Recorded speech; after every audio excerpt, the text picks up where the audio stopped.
Hello students, teaching of physics में आज हम कॉन्सेप्ट मैपिंग के बारे में पढ़ेंगे। कॉन्सेप्ट मैपिंग अर्थात अवधारणा मानचित्रण। कॉन्सेप्ट मैपिंग का सर्वप्रथम निर्माण सर जोसेफ डी नोवाक ने 1970 में अपनी टीम के साथ मिलकर किया था। सर जोसेफ डी नोवाक का अधिकतर कार्य ऑसबेल के लर्निंग थ्योरीज पे बेस्ड था और ऑसबेल ने अपनी लर्निंग थ्योरीज में इस बात पर फोकस किया है कि हम बच्चों के नवीन ज्ञान को, न्यू नॉलेज को पूर्व ज्ञान अर्थात प्रीवियस नॉलेज से जितना ज़्यादा कनेक्ट करके पढ़ाते हैं, बच्चे को उतने अच्छे से नॉलेज का गेन होता है या नॉलेज को वो प्राप्त उतने अच्छे से कर सकता है। अब हम बात करते हैं कॉन्सेप्ट मैप की। तो कॉन्सेप्ट मैप होता क्या है? कॉन्सेप्ट मैप एक ग्राफिकल तरीका है जिसकी हेल्प से हम नॉलेज के रिलेशनशिप को रिप्रेजेंट कर सकते हैं। कॉन्सेप्ट मैप अलग अलग आइडियाज़ और कॉन्सेप्ट की रिलेशनशिप को रिप्रेजेंट करने का एक तरीका है। ये एक रेखा चित्रण संगठक है जिसकी सहायता से हम विषय के ज्ञान को व्यवस्थित एवं क्रमबद्ध तरीके से रिप्रेजेंट कर सकते हैं। कॉन्सेप्ट मैप एक ग्राफिकल ऑर्गेनाइज़र है। हम इसको इस तरीके से भी कह सकते हैं कि ये एक ग्राफिकल ऑर्गेनाइज़र है जिसकी सहायता से हम मेन आइडिया और उसके सब आइडियाज़ के कनेक्शन को फाइंड आउट करने की या रिप्रेजेंट करने की कोशिश कर सकते हैं। अब हम बात करते हैं कि कॉन्सेप्ट मैप पढ़ाने के हमारे ऑब्जेक्टिव्स या उद्देश्य क्या हैं। पहला उद्देश्य है बच्चों में हायर ऑर्डर थिंकिंग स्किल की बढ़ाना। हम अगर कॉन्सेप्ट मैप बनाने को देते हैं तो बच्चे अलग अलग कॉन्सेप्ट्स को आपस में जोड़ने कर रिप्रेजेंट करने की कोशिश करते हैं।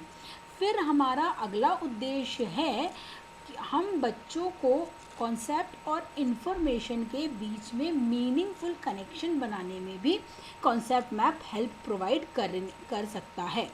फिर हम नए टॉपिक को पुराने टॉपिक के साथ प्रायर नॉलेज के साथ कनेक्ट करने के लिए कॉन्सेप्ट मैप का प्रयोग करते हैं। इसके अलावा कॉन्सेप्ट मैप एक बहुत ही अच्छा असेसमेंट टूल भी हो सकता है। पढ़ाने के बाद हम अगर बच्चों को कॉन्सेप्ट मैप बनाने के लिए देते हैं और हम उसके सहायता से ये पता कर सकते हैं कि बच्चों ने उन कॉन्सेप्ट और आइडियाज़ को कितने अच्छे से समझा है, तभी वो जाकर सही तरीके का कॉन्सेप्ट मैप बना पाएंगे। अब हम बात करते हैं कॉन्सेप्ट मैप के पार्ट्स की। सबसे पहला पार्ट है नोड वो सर्कल या बॉक्सेस हैं जिनमें हम कॉन्सेप्ट या आइडिया रिप्रेजेंट करते हैं। फिर होते हैं क्रॉस लिंक्स जो उन नॉलेजेस के या उन आइडियाज़ के बीच में कनेक्शन या रिलेशनशिप को रिप्रेजेंट करने में हेल्प प्रोवाइड करते हैं। और बाद में आ जाते हैं लिंकिंग वर्ड्स जो डिस्क्राइब करते हैं उन दो बॉक्सेस या कॉन्सेप्ट्स के बीच में किस तरह का कनेक्शन है वो। हम इसको एक एग्जांपल से समझने की कोशिश करते हैं। यहाँ पे हमारा मेन कॉन्सेप्ट है एनर्जी और हमने उसके साथ अलग अलग सब कॉन्सेप्ट्स लिए हैं जैसे कि conservation of energy, transfer of energy and types of energy. और इनको हमने जिन बॉक्सेस में या सर्कल्स में लिखा हुआ है ये कहलाते हैं नोड्स।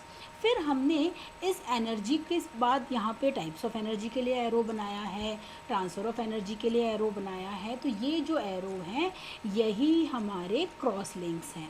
और अगर हम ध्यान से देखें तो हमने इन क्रॉस लिंक्स के साइड में कुछ लिखा भी हुआ है। ये जो लिखा हुआ है ये हमारे लिंकिंग वर्ड्स हैं। जैसे यहाँ हमने लिखा है energy appears in types of energy, अर्थात एनर्जी हमें कितने तरह से मिल सकती है वैसा हमने रिप्रेजेंट करने की कोशिश की है।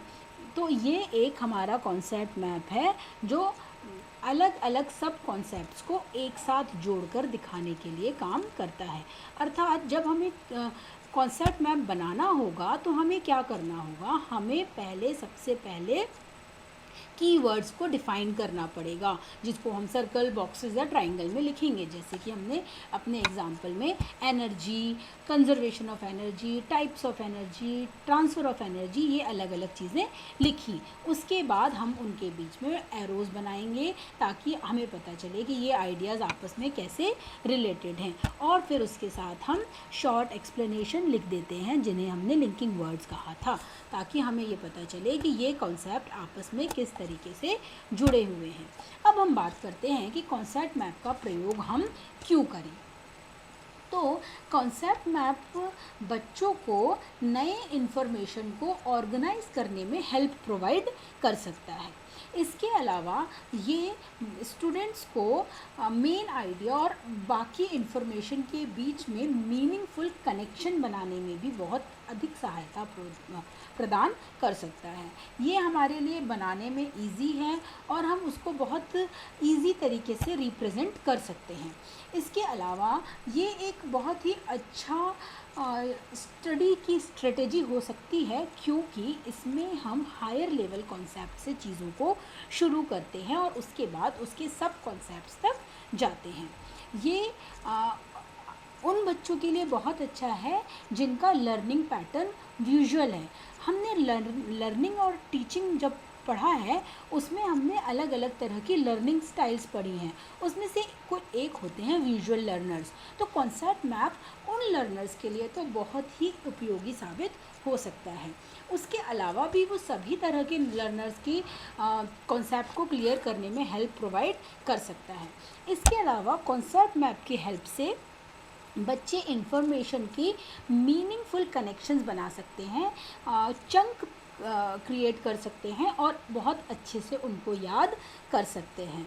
इस कारण से कॉन्सेप्ट मैप हमारे स्पेशली भौतिक विज्ञान शिक्षण में एक बहुत ही उपयोगी टूल की तरह काम कर सकता है। धन्यवाद।